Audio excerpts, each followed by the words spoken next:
Puneet Chokhani ventured into e-commerce with the aim of reaching the unreachable.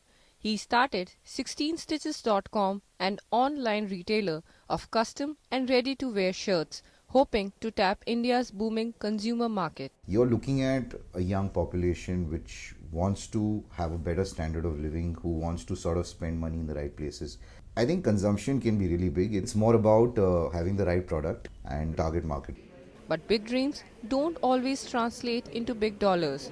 According to PwC, Indian e-tailers have racked up losses of almost $160 billion to date. Yet, investors are pumping cash into these companies, and analysts are getting concerned.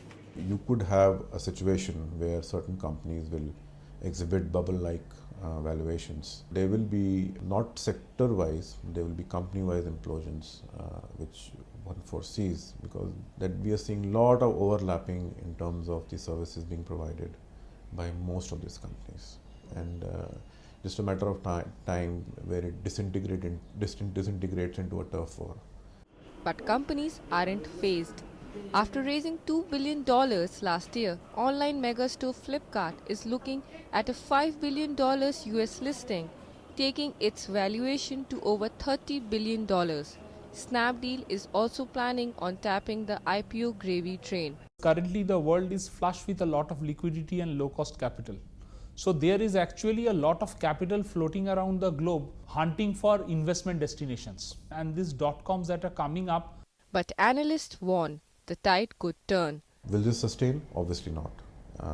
This will sustain as long as we are in some sort of an upswing in the economy, or till the time the investor frenzy is maintained in this sector. My guess is that you might see consolidation somewhere 2 years down the line.